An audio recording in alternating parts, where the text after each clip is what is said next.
میں آپ حضرات کے سامنے جس عنوان کو موضوع سخن بنا کر شرف خطابت حاصل کر رہا ہوں وہ ہے علم حدیث کی عظمت اور اہمیت۔ میرے واجب الاحترام ساتھیوں، دین اسلام میں علم حدیث کی فضیلت و عظمت کسی شخص پر مخفی نہیں ہے، کیونکہ یہ واحد علم ہے کہ جس کے پڑھنے پڑھانے کے وقت آدمی کو اپنے آقا نامدار صلی اللہ علیہ وسلم پر درود پڑھنے کا سب سے زیادہ موقع ملتا ہے۔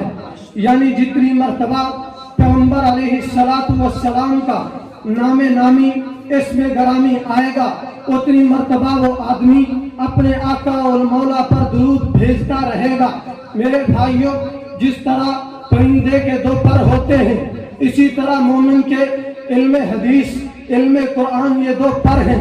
جس طرح پرندہ بغیر پر کے بغیر ایک پر کے یعنی ایک پر کے ساتھ پرواز مکمل نہیں کر سکتا، اسی طرح مومن بھی قرآن اور حدیث میں سے کسی ایک کو چھوڑ کے اپنی عملی زندگی کی پرواز نہیں کر سکتا، اس لیے کہ قرآن اور حدیث کو اللہ تبارک و تعالی نے مومن کی زندگی کے لیے مشعل راہ بنایا ہے۔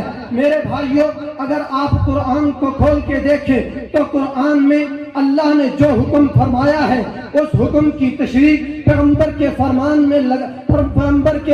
میں رکھ دی ہے۔ اگر قرآن میں اقیم الصلاۃ کہہ کے پیغمبر کے خدا نے اقیم الصلاۃ کہہ کے نماز کا حکم دیا ہے تو پیغمبر کی حدیث نے اس کی تعداد اور اس کے اوقات کو بیان کیا ہے۔ اگر اقیم الحج کہہ کے حج کا فریضہ مقرر کیا ہے تو پیغمبر کے فرمان نے اس کے فرائض کو بیان کیا ہے، اس کے ارکان کو بیان کیا ہے۔ اگر اللہ نے قرآن میں اقیم الصیام کہہ کے روزوں کو فرض کیا ہے تو پیغمبر کے کلام نے اور پیغمبر کی حدیث نے اس کے فرائض کو بیان کیا ہے، اس کے وقت کو بیان کیا ہے۔ میرے بھائیوں، اگر اس علم کی فضیلت کو خود پیغمبر کی احادیث کے ذخیرے میں دیکھنا چاہیں تو آؤ میں آپ کو پیغمبر کی احادیث کے ذخیرے کی جھلکیاں دکھاؤں۔ آپ توجہ کرتے چلیں۔ میرے پیغمبر اس علم کی فضیلت کو خود بیان کرتے ہوئے اور اس کی شان کو بلند کرتے ہوئے یوں فرماتے ہیں کہ طالب حدیث کو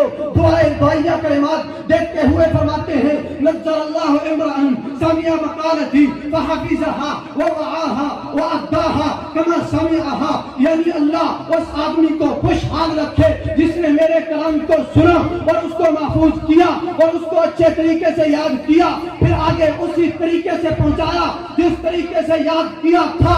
میرے بھائیوں، یہ دعا دینا فضیلت پر دلالت کرتی ہے کہ پیغمبر کے صحابہ نے ایک مرتبہ پیغمبر کے منہ مبارک سے یہ جملے سنے ہیں۔ پیغمبر فرماتے ہیں اللہم ارحم خلفائی، اللہ میرے خلفاء پر رحم فرما۔ صحابہ نے پوچھا اے اللہ کے رسول آپ کے خلفاء کون ہیں؟ میرے پیغمبر نے فرمایا الذین یرون احادیثی، میرے خلیفہ تو وہ ہیں جن کو خلافت کا اعزاز بخشا ہے، وہ ہیں جو میری حدیث کو روایت کریں، لوگوں کو اس کی تعلیم دیں۔ میرے بھائیوں، اس سے ایک قدم آگے بڑھو، چلتے چلتے دیکھو پیغمبر کے زمانے میں یعنی قرون اولا میں پیغمبر کی جماعت میں قرآن کے بعد اور علم قرآن کے بعد فضیلت حدیث کو دیکھو کہ کس طریقے سے پیغمبر کے صحابہ میں اس علم حدیث کی فضیلت ہے۔ میں تو دیکھتا ہوں جابر بن عبداللہ کو کہ ایک حدیث کے لیے 1 مہینے کا سفر کرے، میں دیکھوں ابو ایوب انصاری کو کہ وہ صرف ایک حدیث میں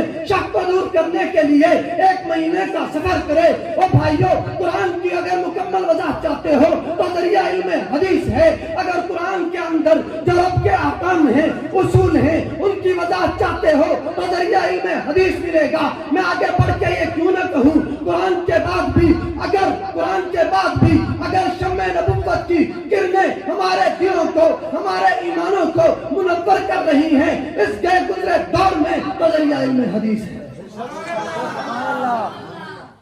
اختتام کرنے کی طرف میں آؤں۔ میرے بھائیوں، آپ اگر میری طرف توجہ کریں تو آپ کو فضیلت حدیث اور پیغمبر کے کلام کی وضاحت اور اس کی اہمیت سمجھ آ جائے گی۔ بھائیوں، اگر اس گئے گزرے دور میں پیغمبر کی سنت موجود ہے تو ذریعہ علم حدیث ہے۔ اگر اس گئے گزرے دور میں پیغمبر